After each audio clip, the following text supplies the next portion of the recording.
এই দুনিয়ায় যারা পরকীয়ার সাথে জড়িত আছে, প্রেম প্রীতি করে বেড়াও, জান্নাত যদি চাও এগুলো বাদ দাও, জান্নাতে তোমার জন্য কি অপেক্ষা করে জানো? বর্তমান বিতর্কের কেন্দ্রবিন্দুতে রয়েছে নাইমা জান্নাত। তিনি নিজেকে মিসবার পঞ্চম স্ত্রী দাবি করে একটি লিগেল নোটিশ পাঠিয়েছেন। ফেস দ্য পিপলের সঙ্গে সাক্ষাৎকারে নাইমা দাবি করেন, মিসবার সঙ্গে তার সম্পর্কের শুরু হয়েছিল পরকীয়ার মধ্য দিয়ে। স্ত্রী হলো আজকের বাদী হুমায়রা জান্নাত, এবং এরপরও তিনি আরও 4টা বিয়ে করছেন, টোটাল 9টা বিয়ের সংবাদ পাওয়া গেছে, এবং একাধিক পরকীয়া। এবং সেই ধর্মপ্রচারের আড়ালে সাধারণ সহজ সরল মানুষকে বিভিন্ন প্রভোকেশন দেখিয়ে নারী ও পুরুষকে বিভিন্নভাবে একাধিক নারীর সাথে তার পরকীয় সম্পর্ক, যখন যাকে সুযোগ পায় তাকেই বিয়ে করে। একজন ইসলামিক বক্তা যিনি ওয়াজ মাহফিল করেন, যিনি মানুষকে জ্ঞান দেয়, তার চরিত্র যদি সমাজে এরকম হয়, 9টা বিয়ে একাধিক পরকীয়, তাহলে সমাজের মানুষ মানে কাকে বিশ্বাস করে? আমরা মনে করি যে প্রকৃত সফলতা বুঝি যার দুনিয়াতে 5তলা বাড়ি আছে, যার এসি গাড়ি আছে, যার অনেক টাকা আছে, দুনিয়াতে বুঝি প্রকৃত সফলতা ওই ব্যক্তি। কথা বলেন ঠিক কিনা? কিন্তু আল্লাহ পাক সুবহানাহু ওয়া তাআলা বলছেন, আসহাবুল জান্নাহ লা ইয়াস্তাউই আসহাবুন নারি ওয়া আসহাবুল জান্নাহ আসহাবুল জান্নাতি হুমুল ফাইজুন। জোরে বলুন আল্লাহু আকবার। আল্লাহ পাক বলছেন, the people of paradise and the people of hellfire, যারা জান্নাতি হবে আর যারা জাহান্নামী হবে তারা কখনো সমান হতে পারে। The people of paradise gate the ultimate success in life, যারা জান্নাতে যাবে তারাই প্রকৃত সফলতা লাভ করবে। জোরে বলুন সুবহানাল্লাহ। এই জন্য প্রকৃত সফল তো তারাই যারা দুনিয়ার জিন্দেগি পার করে আল্লাহর জান্নাতের মধ্যে যারা প্রবেশ করবে। জোরে বলুন সুবহানাল্লাহ। তাহলে আমরা কি সবাই আল্লাহর জান্নাতে যেতে চাই? সবাই বলেন যেতে চাই ইনশাআল্লাহ। তাহলে আজকে আপনাদের সঙ্গে আমি একটা সুন্দর কিছু কথা শেয়ার করব। আমরা যেহেতু সবাই জান্নাতে যেতে চাই, আজকে আমি জান্নাতি বান্দা এবং জান্নাতি বান্দি হতে হলে আমাদেরকে 5টি কোয়ালিটি অর্জন করতে হবে। সবাই বলেন তো কয়টি? আওয়াজ দিয়ে বলেন কয়টি? এই 5টি কোয়ালিটি, 5টি গুণাবলী যদি কোনো আল্লাহর বান্দা অথবা কোনো বান্দি যদি তার ব্যক্তিগত জীবনে আমল করতে পারে, আল্লাহ পাক তাকে জান্নাত দান করবেন। জোরে বলুন সুবহানাল্লাহ। তাহলে আমরা সবাই শুনবো তো ইনশাআল্লাহ? সবাই বলেন শুনবো তো ইনশাআল্লাহ? কারা কারা শুনবেন না 2 হাত তুলেন। আপনারা শুনবেন না? শুনবেন তো ইনশাআল্লাহ? আচ্ছা ঠিক আছে, ভুলে তুলে ফেলেছি তাই না? সমস্যা নেই, আবেগে তুলে ফেলেছি।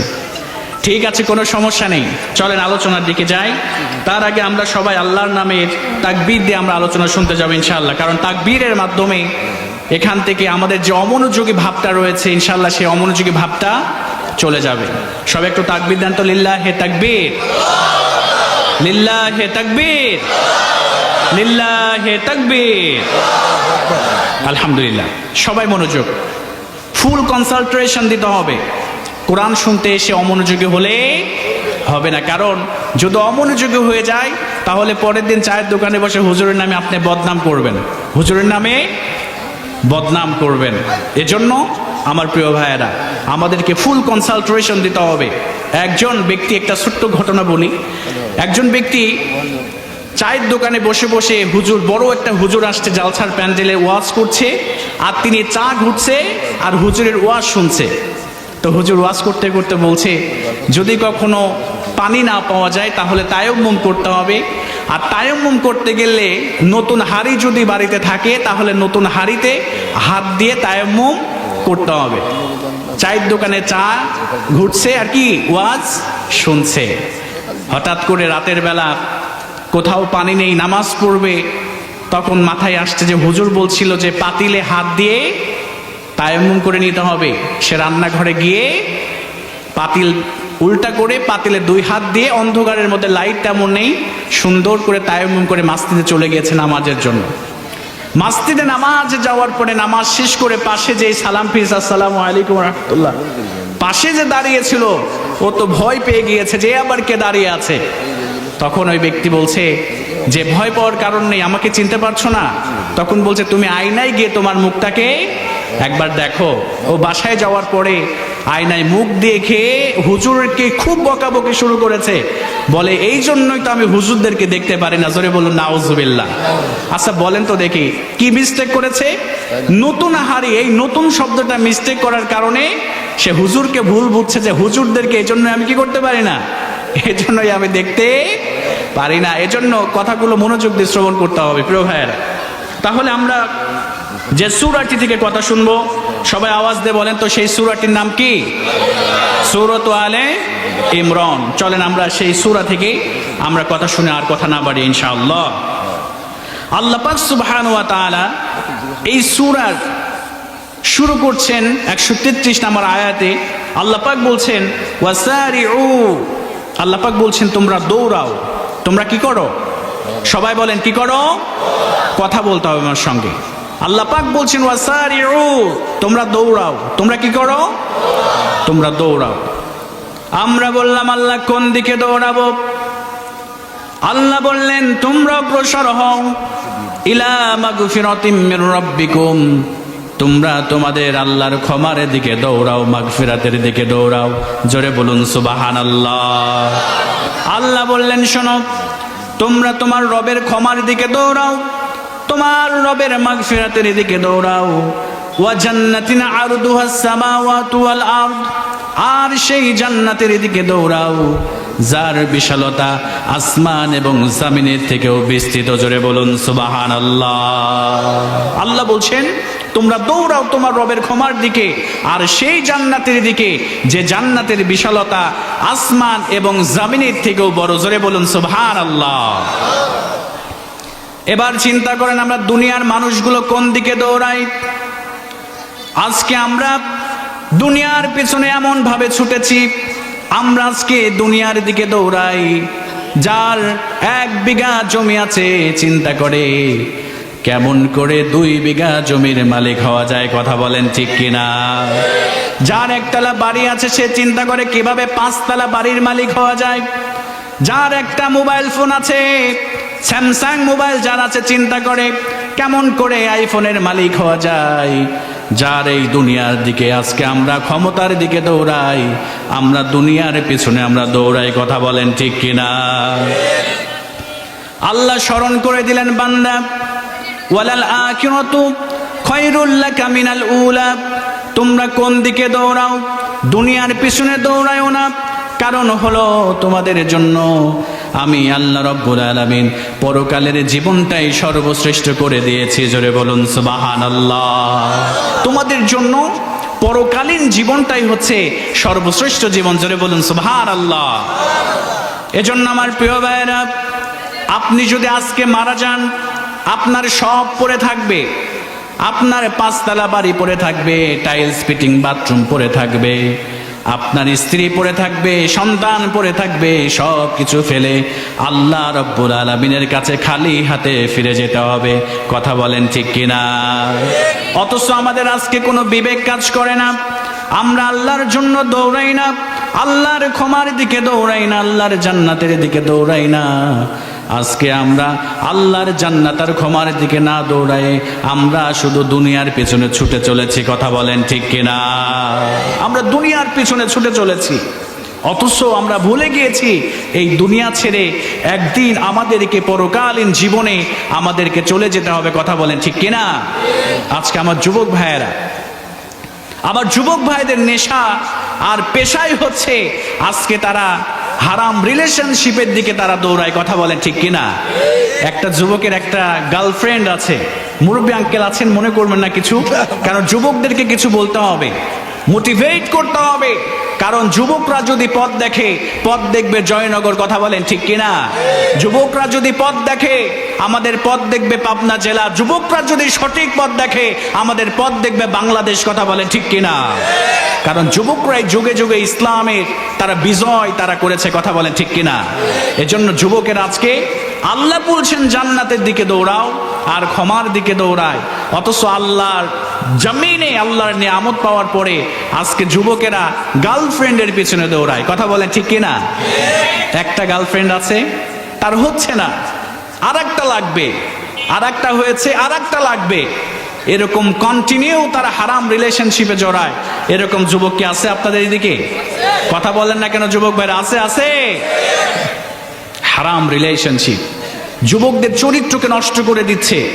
যুবকরা ভুলে গিয়েছে একদিন এই তকবগে যৌবনকাল শেষ হয়ে বার্ধক্যে গিয়ে আল্লাহর কাছে জবাব দিতে হবে। এইটা যুবকেরা কি করেছে? ভুলে গিয়েছে। আমার যুবক ভাইয়েরা, কখনো হারাম রিলেশনশিপে গার্লফ্রেন্ডের দিকে দৌড়ানো যাবে?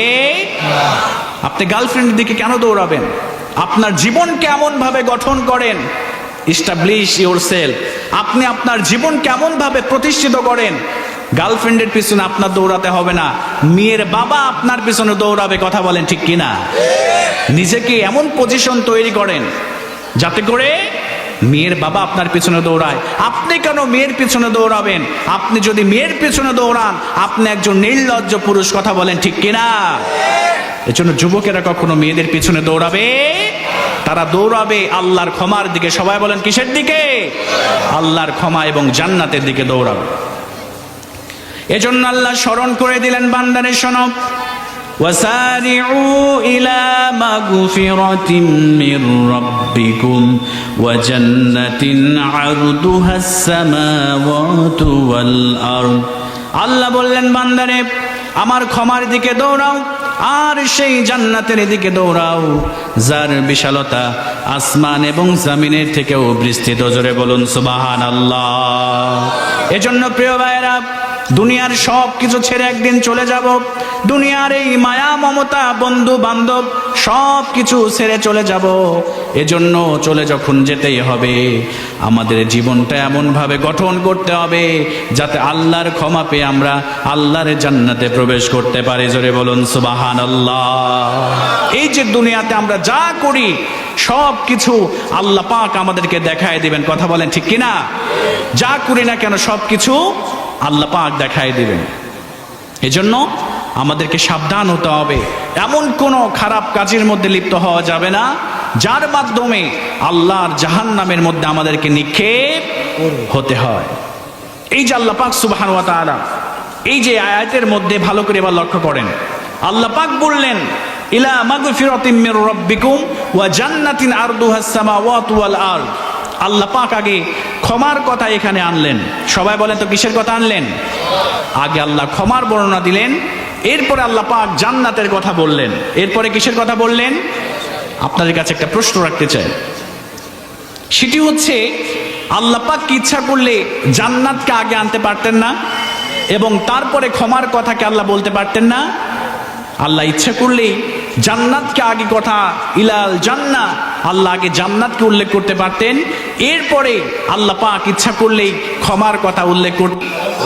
আর একটু চিল্লায় বলতে হবে, সেই কিতাবের নাম কি? এই যে কিতাব আল্লাহ পাক দিয়েছেন, এই কিতাবের মধ্যে কি কোনো ভুল আছে? এই কিতাবের মধ্যে কি কোনো সন্দেহ আছে? এমন একটি অথেন্টিক বুক আল্লাহ পাক আমাদের জন্য নাজিল করে দিয়েছেন।